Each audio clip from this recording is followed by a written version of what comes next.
আসসালামু আলাইকুম আমার আপুরা ভাইয়ারা, সবাই কেমন আছেন? আশা করি সবাই ভালো আছেন। আমি আপনাদের বোন, আল্লাহর রহমতে আপনাদের দোয়া আলহামদুলিল্লাহ ভালো আছি।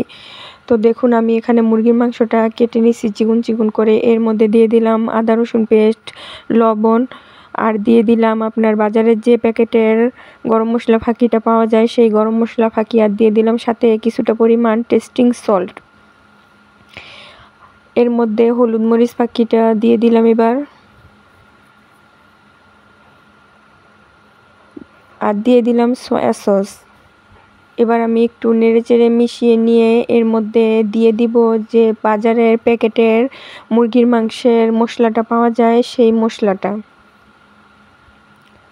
দেখুন, এবার আমি মুরগির মাংসের যে প্যাকেটের মশলাটা পাওয়া যায় ওই মশলাটা দিয়ে দিলাম এর মধ্যে।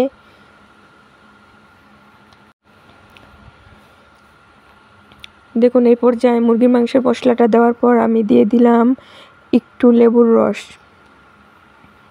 এবার আমি মাংসটা আবার ভালো করে মিশিয়ে নেব।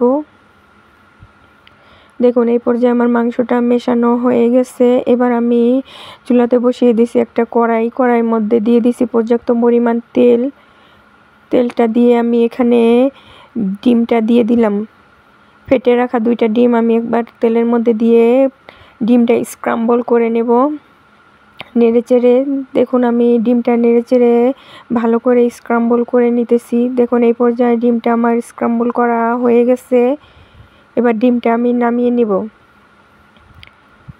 ডিমটা নামিয়ে নিয়ে ওই একই কড়াইতে আমি দিয়ে দিলাম তেল দিয়ে দিলাম একটা কাঁচামরিচ কেটে।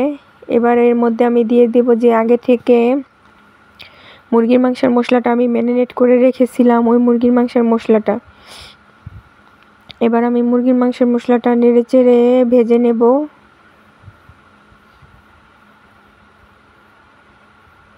দেখুন, ডিমটা আমি একটা বাটির মধ্যে নামিয়ে নিয়েছিলাম। এবার দেখুন, মুরগির মাংসটা আমার ভাজা হয়ে গেছে ভালো করে।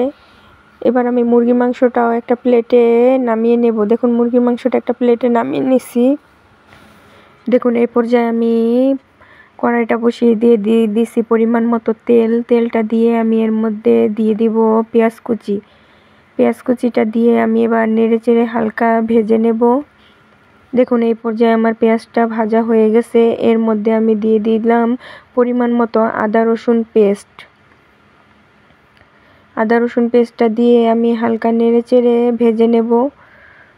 দেখুন, আদা রসুন পেস্টটা দিয়ে আমি নেড়েচেড়ে হালকা ভেজে নিলাম। এর মধ্যে আমি দিয়ে দিলাম একটু হলুদ ফাঁকি কালারের জন্য। এবার হলুদ ফাঁকিটা দিয়ে আমি একটু নেড়েচেড়ে মিশিয়ে নিলাম, আর দিয়ে দিলাম পরিমাণ মতো এখানে কষানোর জন্য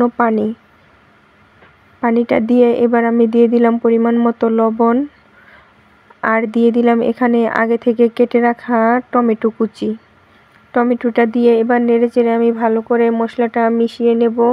এর মধ্যে এবার আমি দিয়ে দিব নুডলসের মশলা। দেখুন, নুডলসের মশলাটা আমি দিয়ে দিলাম। এবার নুডলসের মশলাটা দিয়ে ভালো করে একটু নেড়েচেড়ে মিশিয়ে নেব।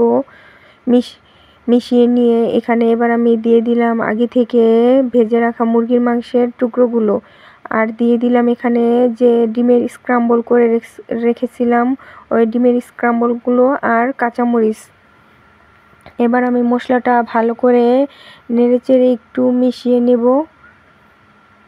দেখুন, এই পর্যায়ে মশলাটা আমার ভালো করে নেড়েচেড়ে মেশানো হয়ে গেছে। এবার এর মধ্যে আমি দিয়ে দিলাম সয়া সসটা দিয়ে আমি একটু নেড়েচেড়ে এবার দিয়ে দিলাম নুডলসটা দিয়ে আমি ভালো করে একটু নেড়েচেড়ে নিব।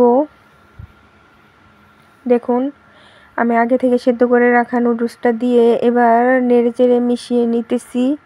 দেখুন, এই পর্যায়ে আমার ভালো করে নেড়েচেড়ে মেশানো হয়ে গেছে।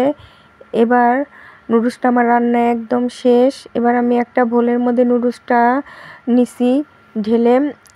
নুডলসটা কিন্তু রান্না করা অনেকটাই ভালো হয়েছিল। যদি আমার এই রেসিপি ভালো লাগে লাইক কমেন্ট শেয়ার করবেন। আশা করি সবাই ভালো থাকবেন।